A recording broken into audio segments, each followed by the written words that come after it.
Let's talk about relationship, shall we?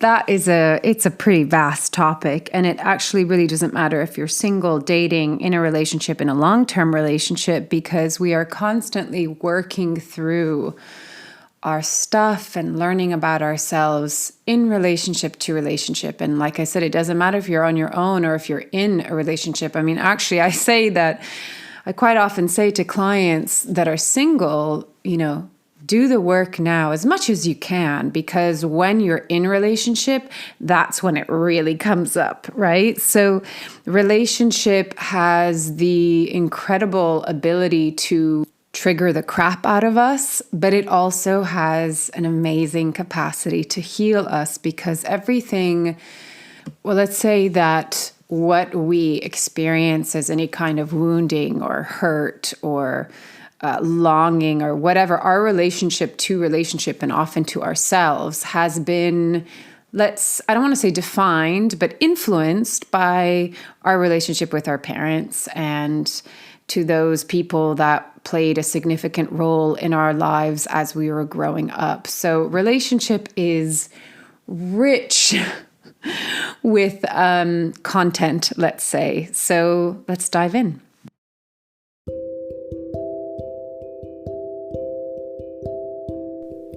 This is Corinne Bloom, and you're listening to Raw Conversations.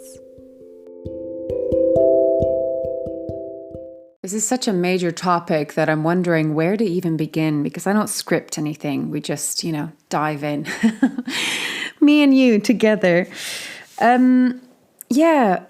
been really thinking about it a lot, because I like to reflect over my life and the various phases of my life. And I've always been really interested in relationship, which I guess is why I focus on it in my coaching practice. And it's not just a romantic relationship, but primarily it comes down to what is our relationship with ourselves, because, how we relate to ourselves is how we essentially will relate to other people, or, how we say the degree to which you judge yourself or judge others, is the degree to which you're actually judging yourself. So as within, so without, right? So it's so important to go in this, inner journey of getting to know ourselves, because the more we understand ourselves, who we are, how we feel, what scares us, what triggers us, where does our wound lie or wounds lie? How do we feel about love? What is our attachment style like? There's so many things that we can kind of look at and understand the blueprint of who we are. And then relationship is just this incredible container for, my God, sometimes so much pain. And equally, on the other side of the spectrum, so much bliss. And, we are relational beings and creatures. So most of us, not everyone, but most humans on this planet want to be in relationship. And, there are times where it's really wonderful to be on our own. And there is so much learning that comes through that. And then there are moments where we want to be in relationship. And, if people want family, children, all of these things, that's a whole other level. But we tend to, at one point of, in life or another, we want to be in relationship. And what's so fascinating is that I always look at both sides of the coin, right? And there is a suffering that arises for people that are single, that are really wanting to be in relationship and feel really pained by being alone or not finding the one. And I think we're living in a world where in some ways it's becoming harder for various reasons. I'll speak to that. I'll try to remember to speak to that in a little bit. But then I also see that there's a suffering for people that are in relationship, because you can get into cycles and patterns of arguments, and the same stuff comes up that just doesn't seem to want to get resolved. And so there's light and shadow to both, right? And it's really easier to look at the grass is greener on the other side of the fence. And really, again, this boils down to what is our relationship, not only with ourselves, but what is our relationship to others and love itself. And that can, reflect our self-worth, and it can poke up against our wounding and whatever our beliefs are of whether we feel alone or rejected or abandoned or not good enough. I mean, it's complex, hey? It's really complex. And at the end of the day, we're like, I just want to love and be loved. Isn't that it? We want to enjoy partnership, companionship, feeling like we're in a team and in a unit, and to create a life together. And so, oh God, there's so many different angles, which I could come in from. And I'm going to try and tap into what it's like, as a single person, and what it's like as if you're in a couple, right? So that everyone listening hopefully can be included. So firstly, I think we have to look at what is our desire for relationship. And there are different levels of that, right? So let's start from the higher level. And higher, I don't mean superior versus inferior. Maybe look at it more from macro versus micro, or expansive versus, more focused in. Wide lens, you could say. Wide lens versus focused lens. The greater desire, I believe, and if we want to look at it from a spiritual connection perspective, is connection. Connection, and this feeling of love really represents the essence of who we are, and it represents that feeling of unity and oneness. It is like the ultimate, ability to merge and meld. I don't mean in a way that we lose ourselves, but really in this kind of communion where we just recognize that we are one being. There's such an amazing experience of oneness that can happen through love. And it's not just romantic love, right? You can feel it with your child. You can feel it in moments where you might actually be sitting in nature watching a sunset, and you just feel this extraordinary feeling of love that just engulfs you, and it feels so beautiful and expansive. You can feel it in meditation, especially if you've ever done, let's say, like a week-long silent meditation retreat. At the end, you are just buzzing in that state of unconditional love. It's remarkable, and especially if you do any kind of metta practices of loving kindness, you can tap into that and access that energy and essence that I believe is the essence of who we are. When we come into union with someone, into connection, it reminds us of who we truly are. It reminds us of that oneness. It reminds us of that pure essence of love. And who doesn't want that? That's like the sweet nectar, right? And that's home in a way. That's why we often say, oh, he or she feels like home to me, right? So that's beautiful. And I think there's a deep longing for that, because it's natural to want to be in that state of love and connectivity and union. Now, on another level, let's bring it down to a more human level. We want love because it's a form of attachment as well, right? So when a baby is born, there is that natural oneness, unity, love, unconditional love that the child experiences first and foremost with the mother, because the mother has been carrying the baby and there's a real strong bond, but obviously, of course, with the father as well. These two beings that created this life, there is going to be a natural, innate love and attachment with these beings. Then there's a more human attachment because of we are completely reliant on our caretakers, right? And how they show up with us does have an influence and defines whether we feel securely attached or anxiously attached or avoidantly attached. And so relationship can reflect and play out this need to be attached to another human being. So I have a little bit of conflict around this vocabulary, because when I was taking my brain spotting training, when I was doing the brain spotting training, we were talking about this, and Mark Grigsby was saying, it was called attachment theory because I forget the person who came up with attachment theory, but he actually wanted to call it love. Not attachment, but love. And they were like, oh, no, it's a little bit too hippy dippy, which is just like, oh God, so indicative of our culture, right? But really it is our relationship to love. But, we call it attachment theory, but it's like, how do we love? How did we experience love? Did we get love? Was it present? Was it available? Or was it, uncertain and unstable? Was it abusive? Was it one moment's here, one moment's not there? Were we rejected? Were we abandoned? Were we neglected? It's all ends of the spectrum, right? All shades of the rainbow can be included in that conversation. And really it is, what is our relationship to love?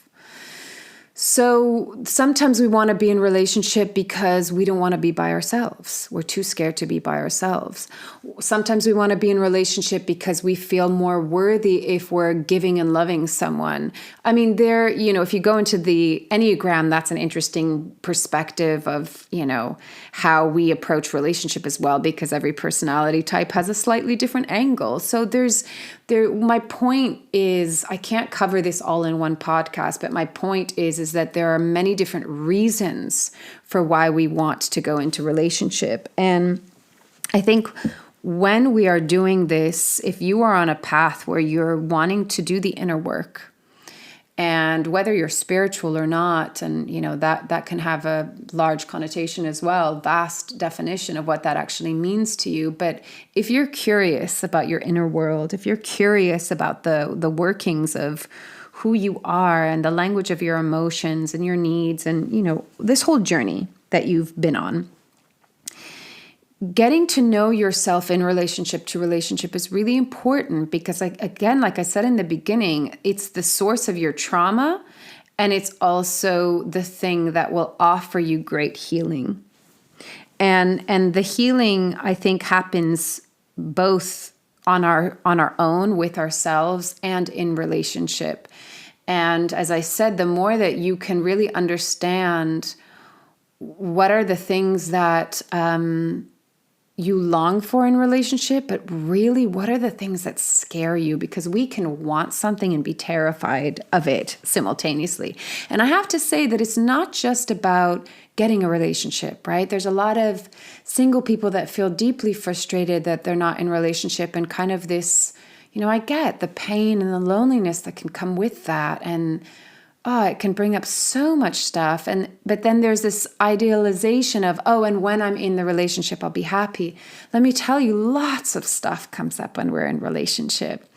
And there can also equally be a lot of loneliness in relationship. I've certainly had that experience. And again, it's always pointing to what within me still needs healing.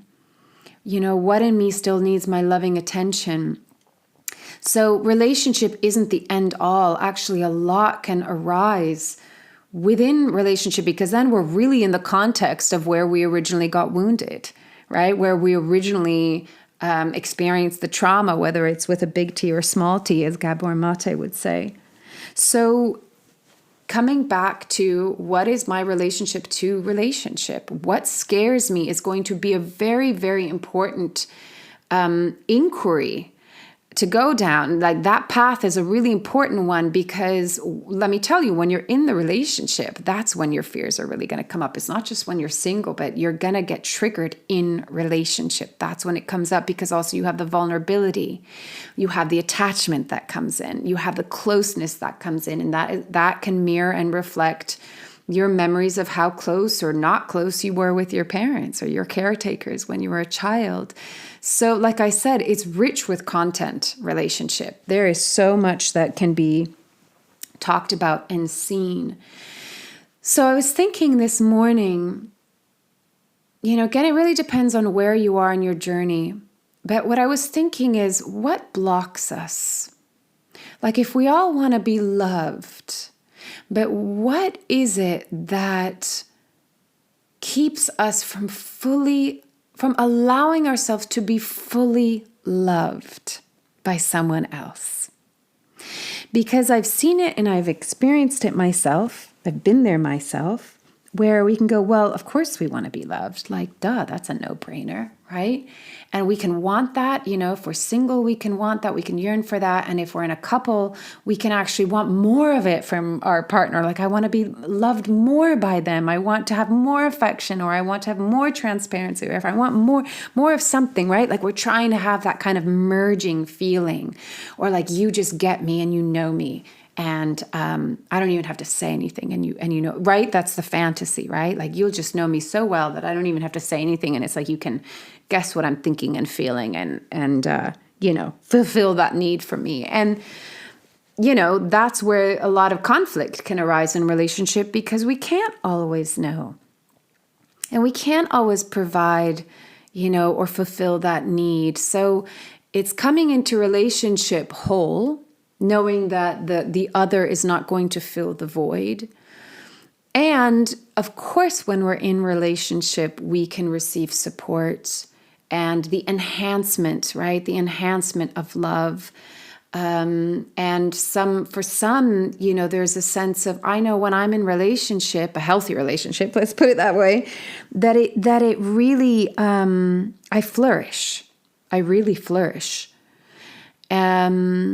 Because there's a wonderful experience of giving and receiving love, and you get to really expand into that. And so there's kind of, I say, like, who you are and your wholeness, it's like exponentiates that. It expands on that if you're coming from a place of wholeness. And when I say wholeness, it doesn't mean perfection. It doesn't mean you have all your shit together. It doesn't mean that you believe that you're, totally good enough and worthy in every single moment and second of your life. It means wholeness means you have embraced and integrated all parts of who you are, all parts, including and most especially your shadow. We can't go in going, oh, I can only go into relationship when I'm perfect. Or, a lot of people go into relationship and they're constantly afraid of, like, when is the jig's going to be up when they really truly discover who I am, who I actually am, behind the very impressive and what's the word I'm looking for? Like the facade that we put out that, like, we're really good at acting behind or within. So we want to go into relationship authentically, right? We don't have to be perfect. We want to go into relationship authentically with enough of an understanding of who we are and what happens to us in relationship. What happens when we get triggered? What happens when we get scared? What happens when our attachment style comes out to play, so to speak, and looking at all of this with compassion and kindness and patience and awareness. Awareness is really the key. That's what's going to make relationships healthy and last longer. If there's the awareness, then there's always an opportunity to grow and evolve and make different choices and to communicate with each other and to heal. And it makes the whole processing of all of our shit that will come up. It just will.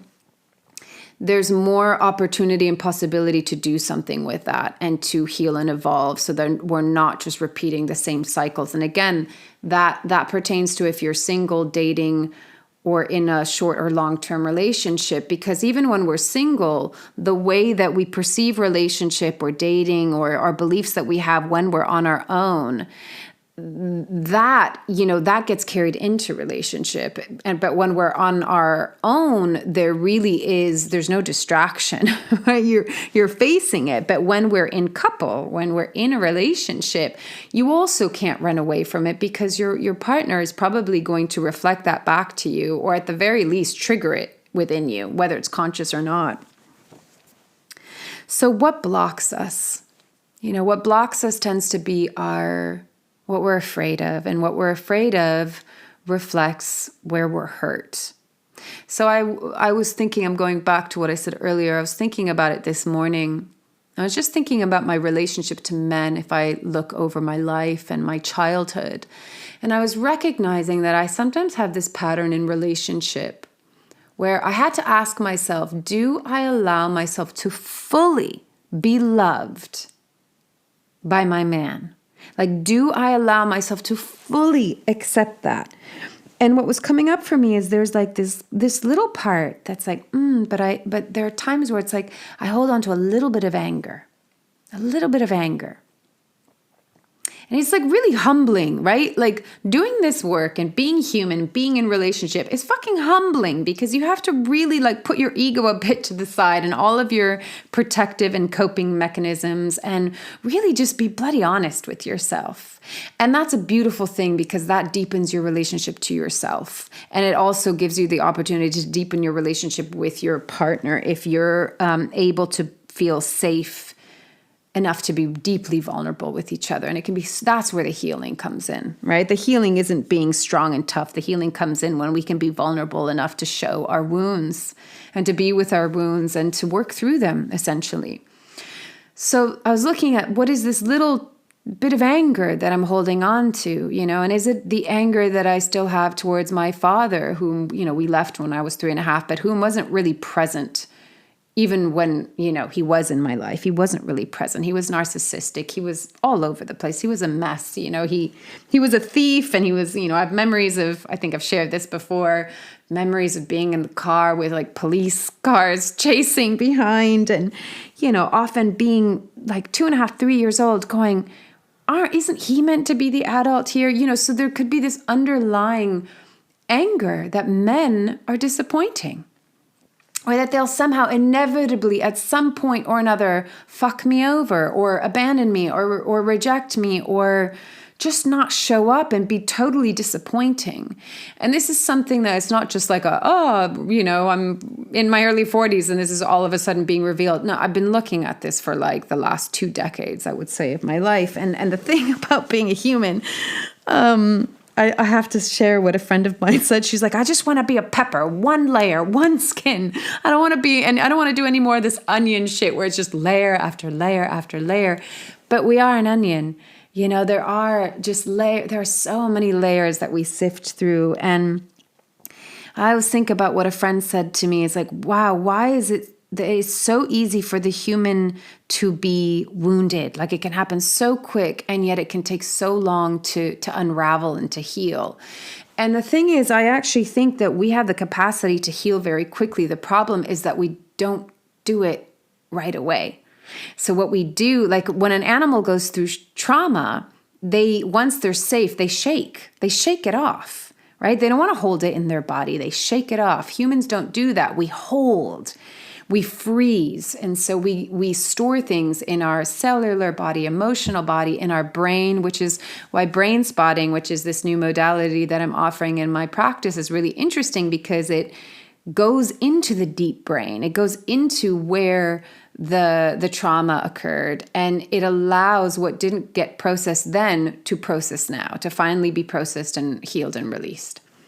So yeah, we have to work through all of these layers because we've been piling layer upon layer over our lives. So, whatever happened in our childhood, and then maybe with our peer group, and then the first relationship and the second relationship and the third, so on and so forth. We add another layer and we add another layer. And so then when we finally come to doing some kind of therapy or self-development work, inner work, we have to go back and we have to sift through all of those layers. And it doesn't have to be long and arduous, but there are many layers, right? So we have to have the patience to go, through them all and to eventually get to the core wound. And as I've shared in the past, like to pull the thorn out so that it's no longer bleeding, because the reason why we get triggered is because the wound is still bleeding and we scratch upon it and it bleeds a little bit more. And then we kind of put a Band-Aid on it, and then, something comes up and it scratches it again and it bleeds again. So it's really getting to the point where, yes, you'll have a scar, you won't forget it,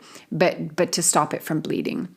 And this is where the awareness comes in. And that's really important because we don't want to just repeat the same cycle. We don't want to, Many people get stuck in the same patterns of relationship where it lasts for a certain amount of time and then they break up always around that month mark or that year mark, or they get into the same kind of dynamics with, same dynamic, different person, or they've been single for a really long time. And when I work with someone, it's looking at the layers.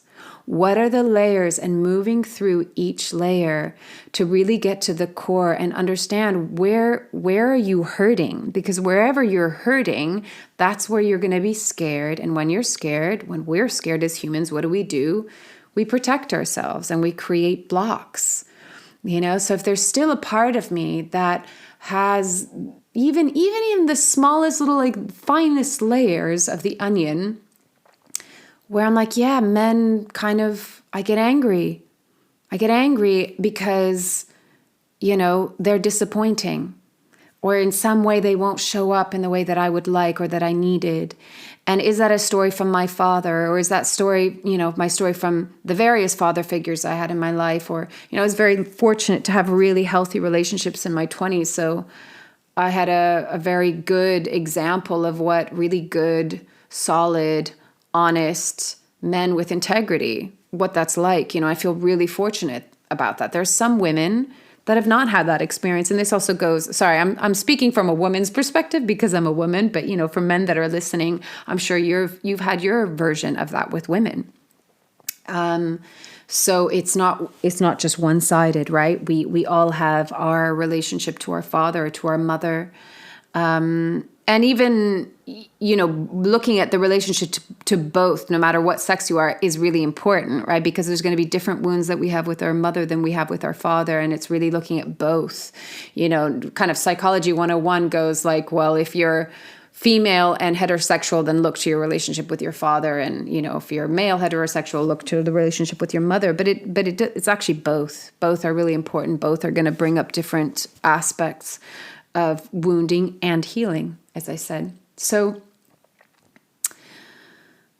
moving through the layers and looking at what are the blocks, so being really honest with myself of like, okay, how can I let go of that part that's still a little bit angry, that still feels a little bit disappointed? And how am I allowing that to get in the way from really fully being loved by my man, or by your woman?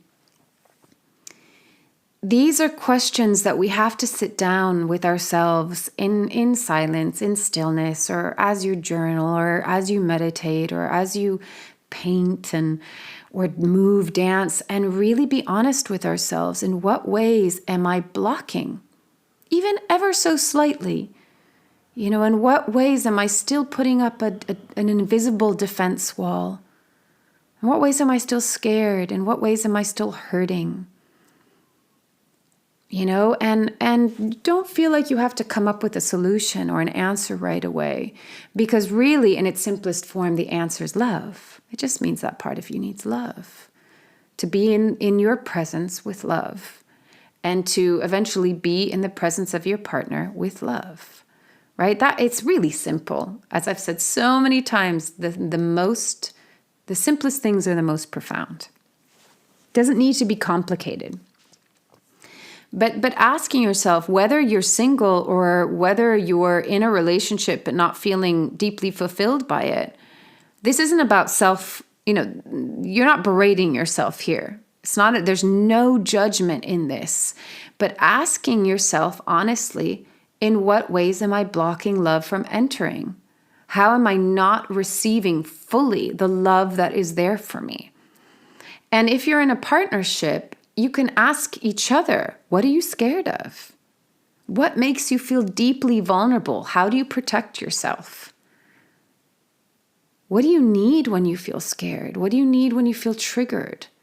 How can I support you? So you're taking self-responsibility and you're doing the inner work. But if you're in a couple, you have the opportunity to help each other, not to fix each other. Right? There's no savior, there's no hero or heroine.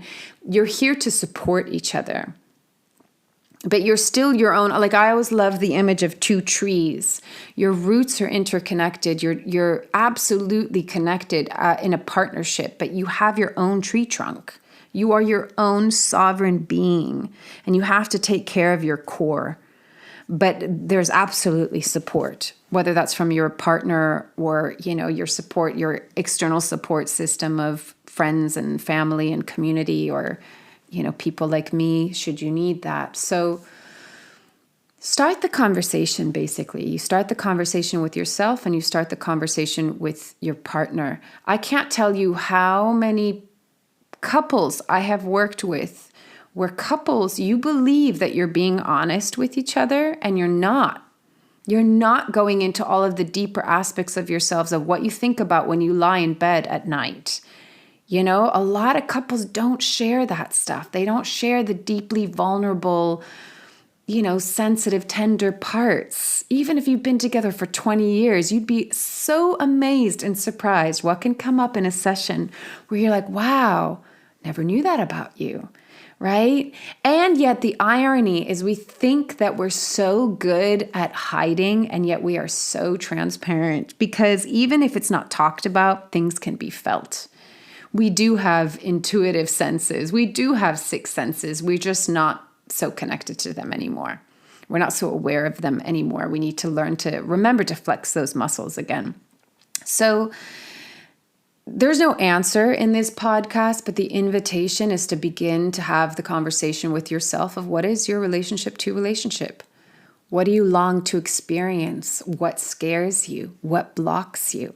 Again, whether you're single or in a partnership, having the real honest conversation with yourself and your partner, if you have one, about what love means to you, what relationship means to you, and just being curious enough to dive in and, recognize if you can be humble, if you can be vulnerable, if you can be inquisitive, to just, this is a process of getting to know yourself, and if you're in partnership, to get to know your partner on a deeper level as well. And really stripping back the layers of the onion and getting to the core, and just being in the isness and the humanness of our relationship to love. And it can be so beautiful and so tender. So please go in gently, go in kindly. But it's a very real and raw place if we can go into that and just be so honest and really have a open-hearted, heart-to-heart conversation, whether that's with yourself or with your partner. So I'll leave it at that. As always, take what feels right, leave behind what doesn't. If anything triggers you, take that as an invitation to contemplate that on a deeper level with yourself. And as always, loving you from afar.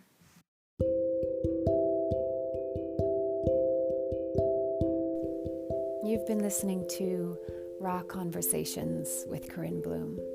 Thanks so much for showing up, listening in, and being a part of the conversation with me.